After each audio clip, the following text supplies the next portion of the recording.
Hey guys, this is going to be a video that's going to explain to you how to do your immigration hyperdoc that we started in class.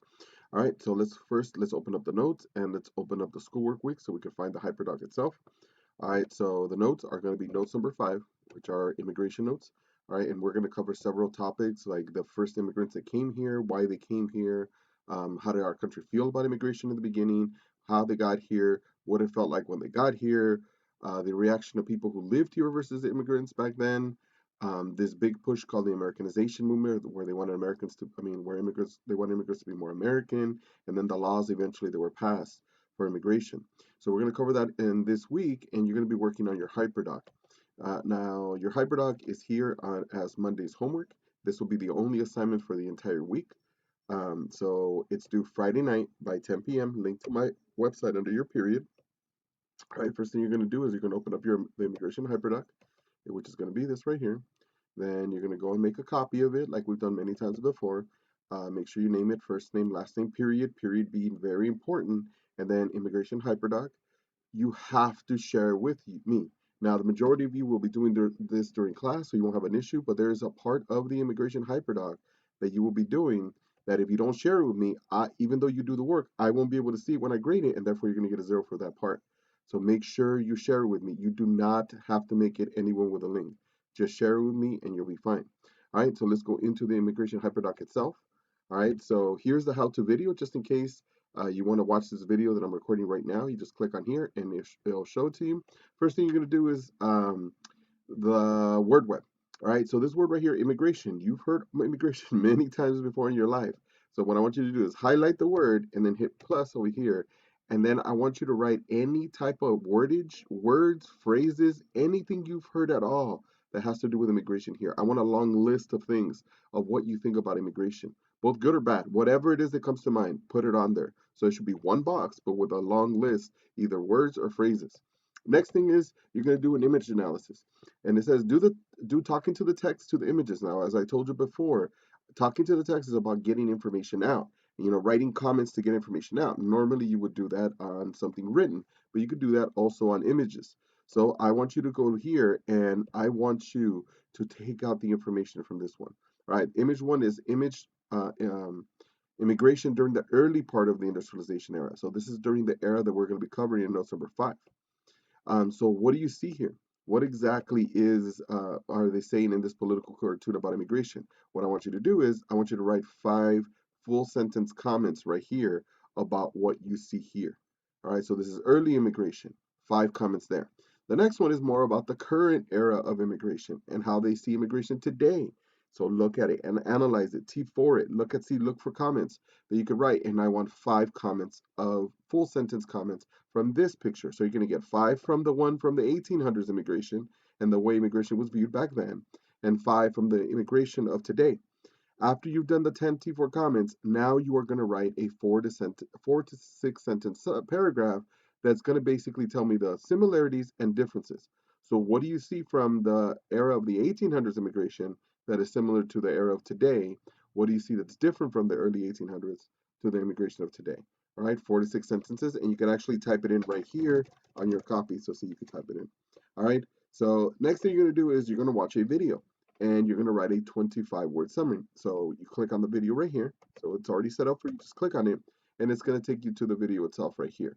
All right, now it's going to have the ad right that you see here, but it'll get you to the video, and it has to do with immigration. So I'm going to have to play it. This has been on all of our minds lately. Okay, so once you get through this, you'll be able to get to it. It's about a 6-minute video.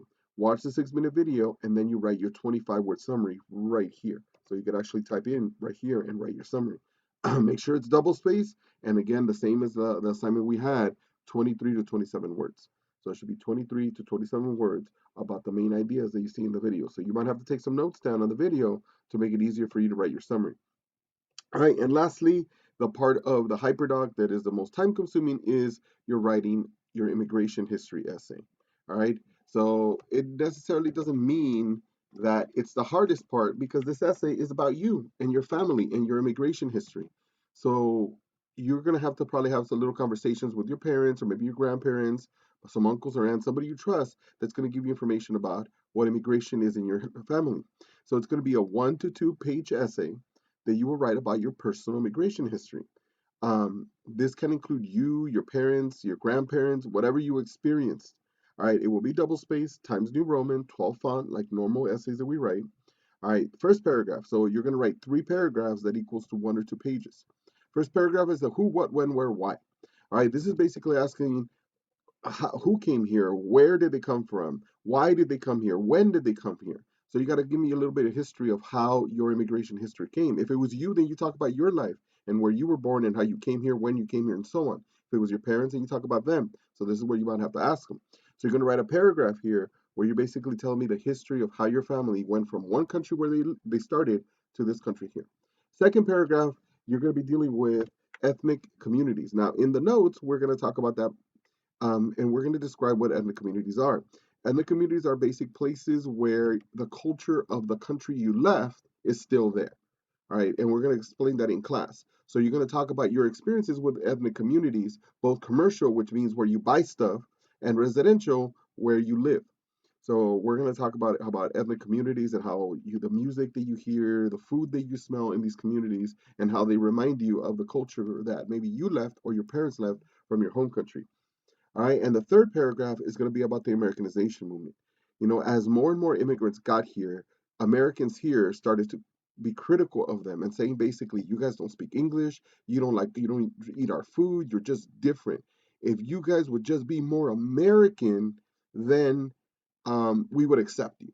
So um, so immigrants kind of felt this pressure that they had to start changing who they were and be less from the country they came from and more from here where they live in America. So what have you experienced with being more American? How has your family changed since you got here or your parents got here, and became more American? The food that you eat, the music that you hear, the places that you live and visit. I know my family has become way more Americanized than when my parents came here when I was, right before I was born. So I could write a whole essay just on being more American and the things that my parents do now that they never did before because now they're assimilating to the American culture. Have you ever felt embarrassed about a part of your culture because you live here in America? Like the different music, the different food, the language or so. Like I remember that when my dad would sometimes drop me off at school, he liked to listen to Mexican music, and when we were driving to school, I had no problem with it because I was listening to this music since I was a little kid. But as we got closer to school, there was this feeling in me where I felt ashamed of him listening to music, and I asked him that if I could change it, maybe put some hip hop or some R&B, something different, so I wouldn't be dropped off with Mexican music in the background. And I went to a freaking school that had 90 some percent Latinos who listened to that same music at home. And for some reason, I felt like I had to change it. So, what part of this Americanization movement have you felt in your family? That was in this paragraph. You need to add at least one image that represents anything to do with your immigration experience, anything at all. Use Footnotes 5 to be able to look up immigration, the ethnic communities, or to look up the Americanization movement if you need that information. Now, you will create this on a Google Doc. So you're going to go and open up a Google Doc. So just like how you did before, okay? And I already created the Google Doc. So when you click on it, it's actually going to take you to the one that I already created. So if you click on here, see, it's going to take you to the actual immigration doc I created. All right, immigration history essay. All right, you're going to put that there, and then you're going to make sure that this is anyone with a link. All right, so even though the other one, this one you just share with me, the whole thing is shared with me. This is shared with me.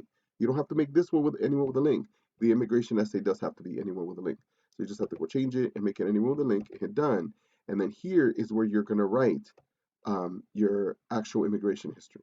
So when I go to your Hyperdoc, I'm going to look here and I'm going to see the word highlighted, and then I'm going to see a whole bunch of words here. I'm going to see a 5 image analysis, a five comments, full sentence comments about this image.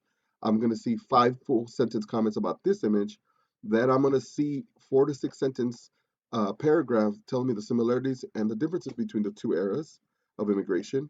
Then I'm going to see a 25-word summary of the video that you watched. And then in order to go to your essay, I'm simply going to click on right here, and it's going to go there. Now, how do you link it? How do you link your essay to here? So if this is the essay, you highlight the URL, then you come here to the where it says my immigration history, you highlight it just like how you do on my website, and then you click the button right here for insert link, and then you paste it right here where insert link and you hit apply. How do you know it worked? Because when you click on it, it should pop up like this, and then when you open it, it should open up right there, or it should open up to like this. That's when you know you linked it. So when I go to see your immigration history, I don't want to see copied link here. I don't want to see that you pasted the link here. I want you to link it to this my immigration history. So I just click on it and it takes me there. If you have any questions, please let me know. Otherwise, good luck on this. It shouldn't be difficult. We've done every single part of this already. It's just getting it done together